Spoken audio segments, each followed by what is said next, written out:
আপনারা জানেন যে আমাদের আজকে থেকে ঈদ উল ফিতরের টিকিট বিক্রি শুরু হয়েছে এবং এটা 100% আমরা এটা অনলাইনে দিচ্ছি এবং 3 তারিখ থেকে আমরা এটা 9 তারিখ পর্যন্ত আমরা টিকিট দিব এবং এটাতে 13 তারিখ থেকে 19 তারিখ পর্যন্ত যাত্রীরা যাত্রা করতে পারবেন। তো আজকে থেকে আমরা সকাল 8টা থেকে আমরা পশ্চিম অঞ্চলের টিকিট দিচ্ছি এবং বেলা 2টো থেকে আমরা পূর্বাঞ্চলের টিকিট দিব। তো এই পর্যন্ত সকাল 8টা থেকে আমাদের পশ্চিম অঞ্চলের প্রায় 95% টিকিট অলরেডি সেল এবং আমরা ধারণা করছি যে এটা আজকের মধ্যেই 100% সেল হয়ে যাবে। যাত্রার 4 দিন আগে থেকে সেটা অনলাইন এবং আমাদের কাউন্টারেও পাওয়া যাবে এবং আমাদের যে যাত্রার সময় আমরা 2 ঘন্টা আগে 25% স্ট্যান্ডিং টিকিটও আমরা দিব।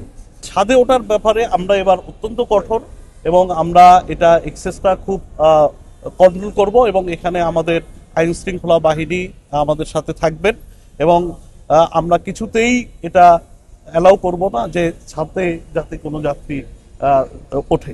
আমরা এটা সর্বতভাবে এটা প্রতিহত করব, কারণ আমাদের কাছে নিরাপত্তাটা সবার আগে। আর টিকিট কালোবাজারি এটা তো একেবারেই জিরো টলারেন্স, কারণ আপনারা জানেন যে আমরা স্টেশন থেকে কোনো টিকিট কিন্তু আমরা দিচ্ছি না, এটা 100% এটা অনলাইনে।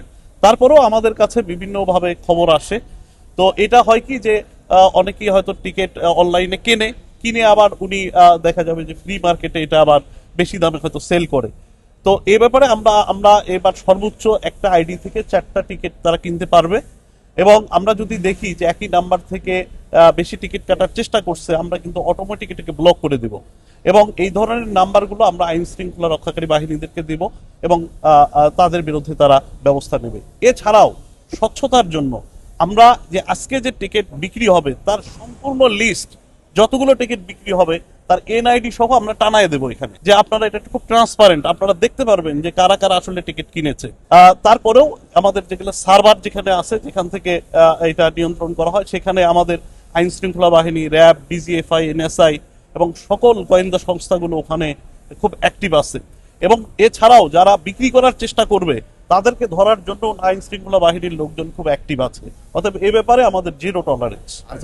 আসলে আপনি ঠিক বলেছেন, আসলে আমাদের যে প্রথমেই আমি যেটা বলেছি যে আমাদের যে পরিমাণ চাহিদা সেই পরিমাণ যোগান আমাদের নাই। আমরা ঢাকা থেকে 45,000 টিকিটের মতো মানে সিটের টিকিট আমরা প্রতিদিন দিতে পারি, কিন্তু চাহিদা তো অনেক বেশি।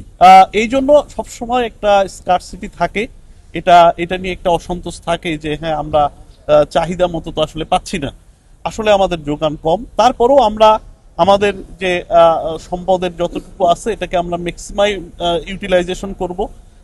আমরা চেষ্টা করব যে প্রথম কথা হলো আমরা যাতে নিরাপদে যাত্রীদের পৌঁছে দিতে পারি, নিরাপত্তাটা আমাদের কাছে ফার্স্ট প্রায়োরিটি।